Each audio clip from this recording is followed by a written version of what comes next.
Hello again, everybody. This is Camzilla51, and I'm back with another Transformers review. Sorry I haven't really been uploading videos over the summer, but I've been doing a lot of vacationing and such. But now I'm back, and today we have the, let's see, what is this? The War for Cybertron mode Bumblebee from the new video game. And I gotta say, this guy looks really awesome. This is his, I think it's a courier mode. It's supposed to be a Cybertronian car. And it looks really nice, I gotta say. With the intricate detailing that goes all throughout the figure of the lighting up inside. I think it's a nice touch. It would look really cool if it was customized with an airbrush, but hey, it's Hasbro. What can you do? One thing I have noticed is that these back wheels are a little floppy due to the transformation. But since it's, kind of a car that rolls and a hover car, where all the wheels turn down, I guess it's forgivable, just for its role in the game. That's pretty much all I have to say about the vehicle mode. And just for kicks, here's a Volkswagen Beetle to compare it to, and Bumblebee doesn't look a whole lot like his Generation 1 counterpart, but he's Cybertronian. You can't really blame much on that. But anyway, setting that off to the side, now we'll get to the main G's. So, first thing to do for transformation is to come underneath the car, and you want to take these legs out from underneath the car. It can be a little bit of a trick because you've got one peg in there and another hook that connects the leg to the arm. So you got to really figure out the hang of it. This is his gun, which I'll talk about later. But yes, you bring out his legs, just like that. It can be a little tricky just finding where it attaches. There we go. This is just becoming a mess. But yes, the legs come down like this, and this whole waist portion flips down like that. And then you take the legs. And the legs have an extra joint that makes them go closer together. And then with these wheels, you slide this down, and then the wheels move on inside here to be the inside of the ankle, and the rest of this folds around to encase the wheel to become his foot. Same thing for the other side.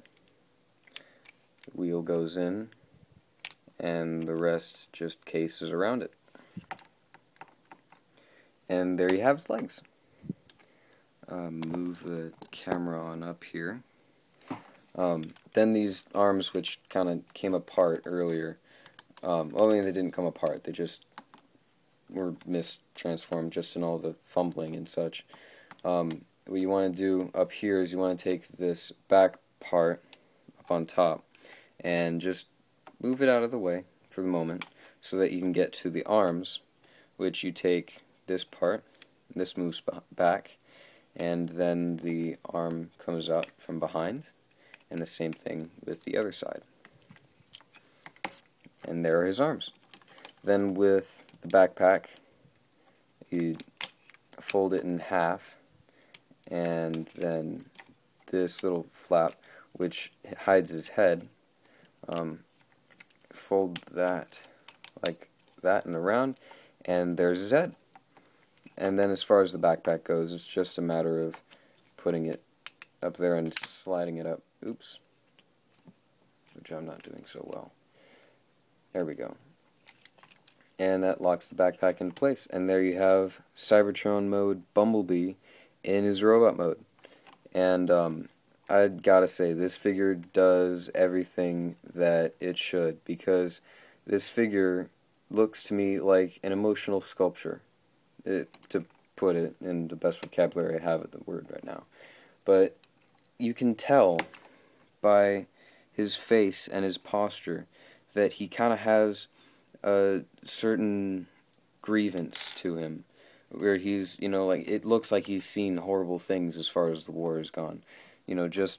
Just from the way that this figure demonstrates that, it's absolutely gorgeous. It looks like it does in a video game, and it's got a certain dynamic that looks like it could move right on your shelf. It's just absolutely beautifully sculpted, beautifully made. It's got a lot of posability, ball-jointed shoulders, bicep swivel, double-jointed elbows, which is hard to come by these days, and a little hand swivel, but it's on a strange angle, so it only really looks good like that. And he's got waist articulation, yay! We don't really find that a whole lot either with Hasbro, but on the head he's got a ball joint and a second joint that makes him able to look down further, and that's really cool. As far as his hips go, this little joint right here is just for the sake of transforming. This is his real hip joint, but the problem is when you try to just put his heel out or something, this is a little loose. So it is a little difficult to transform, but once you get the right position, then it's all fine. The knees are almost 90 degrees. They're not entirely, but that's okay. And there's no foot articulation. The little moon shoe on the bottom is supposed to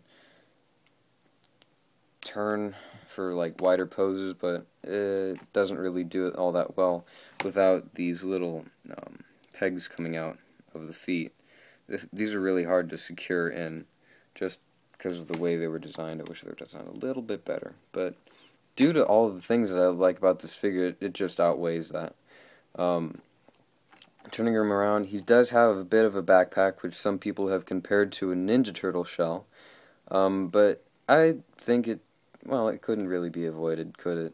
It's just there, and it's not all that bad in person. It may look a little funny from all the photos, but it really isn't all that bad. As far as his gimmicks and such, he's got two little swords that flip out from the bottom. They aren't on springs, you just have to manually flip them out. But, get some detail up on that. Come on. Work, iPhone. There we are. It's nicely detailed. I wish it was painted a little bit so that the inner creases were like translucent, and therefore when you hold up to a light it would like glow, and that would be really cool, like in between metal, like Fallen style. But it's alright. I don't really have those out because he comes with a tiny little pistol there, which he holds in his hand,